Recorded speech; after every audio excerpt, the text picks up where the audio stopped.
Kesuksesan di dalam bisnis lebih sering datang kepada orang yang berani bertindak. Semoga yang menonton video ini dilancarkan rezekinya. Assalamualaikum warahmatullahi wabarakatuh. Selamat datang di DB Channel Sobat DB. Pada pertemuan kita kali ini, saya mengucapkan selamat menjalankan ibadah puasa kepada seluruh pemirsa. Sobat DB, ada satu hal yang berpendar di kepala saya semenjak beberapa hari terakhir ini.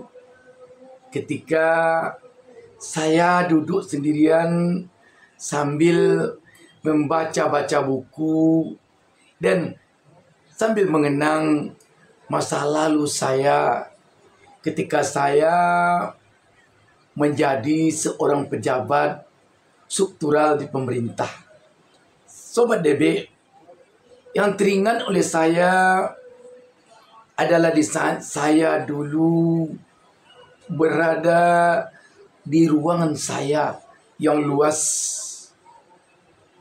Ketika itu di suatu pagi sebelum tamu berdatangan masuk ke ruang saya coba duduk selesai membaca ayat suci Al-Quran. Sebagaimana kebiasaan saya membaca ayat suci Al-Quran agak beberapa halaman sebelum saya bekerja. Selesai membaca Al-Quran, saya termenung. Saya berpikir, andaikan sekarang saya pensiun, tidak lagi dapat gaji penuh, tidak lagi ada tunjangan jabatan, bagaimana caranya saya hidup? Saya memperkirakan waktu itu ketika saya lihat ruangan saya itu sekeliling, saya merasa tidak ada jalan hidup bagi saya untuk menghidupi istri dan anak-anak saya selain daripada menerima gaji dan tunjangan setiap tanggal 1 saban bulan. Tidak ada. Andaikan saya tidak menerima gaji tiap tanggal 1, saya merasa hidup saya akan selesai dan masa depan anak-anak saya akan tamat. Saya tidak bisa berpikir waktu itu bagaimana bisa berpenghasilan kalau saya tidak terima gaji setiap bulan. Dan ketika itu pula lah saya sedikit agak panik. Karena bagaimanapun jabatan tidak bisa menjadi milik saya untuk saya duduki selama-lamanya. Bagaimanapun yang namanya seorang pegawai negeri sipil akan mengakhiri masa tugasnya dengan yang dinamakan pensiun. Itu pasti akan terjadi. Jadi kalau saya takut menghadapi semua ini, apa yang perlu saya lakukan? Sebab dia akan datang juga, kemana saya akan menghindar? Disinilah saya berpikir waktu itu tentang orang-orang yang hidup di zona tidak nyaman. Tidak seperti saya yang hidup di zona nyaman. Ada seorang pengusaha yang sudah saya anggap sebagai kakak angkat saya. Dia mengatakan kepada saya, dengan gaji yang ada padamu ini, kalau kakak iparmu, maksudnya istri dia, pergi ke pasar, membawa gajimu itu semuanya, jika dia belanja seperti saya memberinya uang, maka dia tidak bisa pulang. Sebab biasanya saya memberinya uang untuk pergi berbelanja, membeli agak 2 setel pakaian, agak 1 pasang sepatu. Uang yang sebanyak gaji kamu 1 bulan itu Itu bisa dia tidak bisa pulang karenanya. Nah, udah habis. Saya salut denganmu, katanya. Karena kamu bisa hidup 1 bulan, juga bisa membiayai sekolah anak-anakmu dengan gaji sebanyak ini, dengan tunjanganmu hanya sebanyak ini. Bagaimana kamu bisa hidup demikian? Katanya. Saya menjadi merenung. Kalau begitu, lebih besar penghasilan orang yang hidup di zona tak nyaman dibandingkan saya yang hidup di zona nyaman. Bedanya, kalau saya yang hidup di zona nyaman, saya sudah dapat memastikan bahwa saya akan terima gaji tiap tanggal 1. Sedangkan orang yang hidup di zona tak nyaman tidak. Tetapi ternyata penghasilan orang yang hidup di zona tak nyaman, yang tidak pegawai negeri sipil, yang tidak terima gaji tiap bulan, bisa hidup lebih baik dibandingkan saya yang terima gaji tiap bulan. Bagaimana caranya? Setelah saya baca sejumlah buku wirausaha, dan setelah saya baca sejumlah buku orang-orang yang sukses berbisnis, yang diawalinya dengan hidup yang sangat susah, saya memutuskan untuk pensiun dini. Dan saya langsung beberapa minggu kemudian mengajukan pensiun dini kepada kepala daerah di daerah saya bertugas. Kepala daerah yang menjadi atasan saya terkejut melihat saya mengajukan pensiun. Mengapa Pak Bus mengajukan pensiun dalam usia yang seperti sekarang ini? Karir Pak Bus sedang bagus. Dan Pak Bus masih punya jenjang lagi ke atas. Sambil menunjuk setumpuk map di depannya, dia katakan kepada saya, "Pak, coba Pak Bus lihat banyaknya map ini. Ini adalah map surat pengajuan perpanjangan masa tugas kepada saya. Pak Bus, masa ya mau pensiun dini sebelum datang pensiun?"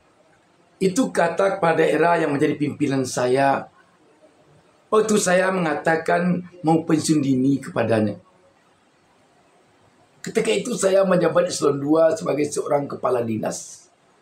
Namun dia mengatakan, Pak Bus baru berusia 46 tahun. Kalau Pak Bus pensiun sekarang, Pak Bus tidak akan dapat uang pensiun. Pak Bus dianggap mengundurkan diri sebelum waktunya tiba. Jadi sabarlah menjelang umur 50. Dan pikir-pikirlah menjelang umur 50. Apakah Pak Bus akan pensiun di usia 50 atau akan lanjut berkarir sebagai aparatur pemerintah.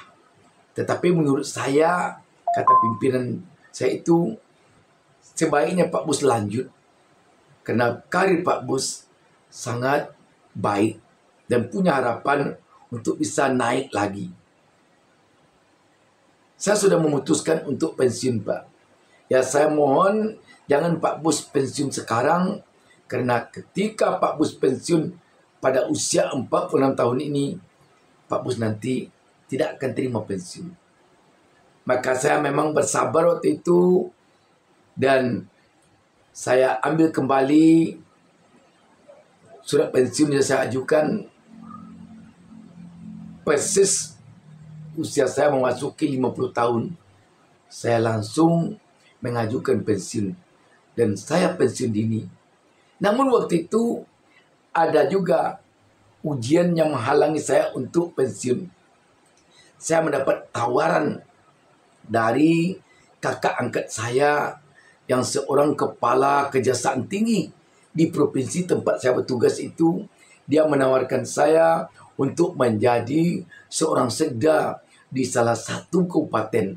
Dia mengatakan di suatu siang selesai sholat Jumat di ruang kerjanya pada saya, kalau kamu bersedia menjadi sekda di kabupaten itu, Bupatinya sudah berjanji dengan saya bahwa dia akan datang ke ruang saya saat ini.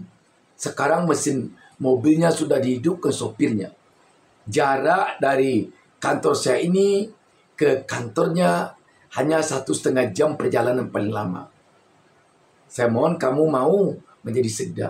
Saya katakan terus terang bahwa saya telah memutuskan untuk pensiun. Dia tertawa dan dia mengatakan, mimpi apa kamu Bus? Kamu ditawarkan untuk jadi sekda, tetapi kamu putuskan untuk pensiun. Apa yang melatar belakangi kamu? Saya katakan, yang melatar belakangi saya pensiun, saya ingin hidup merdeka. Saya ingin hidup di zona tak nyaman. Saya bukan pensiun, tetapi saya ingin alih profesi. Dari profesi sebagai orang gajian, menjadi meniti karir sebagai orang yang hidup mandiri. Dia terdiam dan dia geleng-geleng kepala. Setelah itu datang lagi tawaran kepada saya di pemerintah pusat untuk jabatan eselon 2 juga sebagai salah seorang direktur. Namun lagi-lagi saya mengatakan bahwa saya mau pensiun. Dan tawaran itu tidak jadi saya terima. Akhirnya, Sobat DB, saya putuskanlah saya untuk pensiun dini. Dan ternyata Sobat DB, ingin saya sampaikan sekarang ini. Di luar ruang kerja saya, tempat saya termenung kala itu dulu, seperti yang saya sampaikan tadi, sungguh sangat luas jalan hidup. Sungguh sangat banyak jalan hidup oleh Yang Maha Kuasa untuk orang-orang yang mau mandiri. Sehingga benar perkataan para ulama pakar hadis yang menyebutkan bahwa 9 dari 10 pintu rezeki adalah melalui berdagang atau berbisnis atau berwira swasta. Apa yang hendak saya katakan kepada Sobat DB pada kesempatan ini? Sobat DB yang generasi muda, apalagi yang baru tamat kuliah atau yang baru tamat SMK, yang tidak akan melanjutkan pendidikan lagi, atau yang baru menamatkan SMA, yang telah memutuskan tidak melanjutkan pendidikan lagi, atau istirahat sejenak untuk hidup mandiri setelah nanti ada bekal, ada kemampuan materi, akan melanjutkan kuliah kembali. Maka saya sarankan, jangan ragu, jangan bimbang. Jangan terfokus hidup hanya menjadi pegawai. Jangan terfokus hidup hanya menjadi orang gajian. Jauh lebih banyak jalan hidup oleh Yang Maha Kuasa di muka bumi ini. Selain dari menjadi pegawai, selain dari menjadi aparatur sipil negara, selain menjadi orang gajian. Jauh lebih banyak. Berupayalah Sobat DB untuk menjadi orang mandiri. Berupayalah Sobat DB untuk hidup di zona tak nyaman, agar bisa bertanggung jawab kepada diri sendiri, agar tidak merasa kita ini terjajah karena kehidupan kita sendiri. Sobat DB, coba beranikan diri berbisnis. Coba beranikan diri membuka usaha seadanya saja. Dan coba hilangkan gengsi-gengsi di dalam memulai usaha. Penyakit kita adalah gengsi. Kita ingin begitu berusaha, begitu memulai bisnis, langsung pakai dasi, langsung pakai ruangan ber-AC, langsung punya karyawan ratusan banyaknya. Itu angan-angan kita. Kita tidak mau memulai dari bawah, dari nol. Ibaratkan orang di SPBU. Sobat DB, mulailah dari nol. Belajarlah dari SPBU. Memulai dari nol. Jangan ragu, jangan bimbang. Jangan khawatir. Jangan terlalu banyak berharap untuk jadi pekerja. Untuk jadi pegawai. Dan yakinlah bahwa kesejahteraan yang lebih menjanjikan menanti Sobat DB di dunia usaha, di dunia bisnis, di dunia wira swasta, di dunia mandiri dibandingkan dengan Sobat DB menjadi orang gajian. Sobat DB, saya katakan ini karena saya telah melewatinya. DB Channel selalu mendoakan kepada Allah Subhanahu wa taala, Tuhan Yang Maha Esa, semoga seluruh pemirsa DB Channel menjadi pengusaha kaya raya, menjadi orang sukses. Dan mohon saya agar Sobat DB menekan tombol subscribe dan tolong share konten ini ke teman-teman Sobat DB. Kalau Sobat DB merasa ada gunanya. Dan semoga Sobat DB saya mendapat pahala dari Yang Maha Kuasa atas adanya konten ini. Salam sukses dari DB Channel. Wassalamualaikum warahmatullahi wabarakatuh.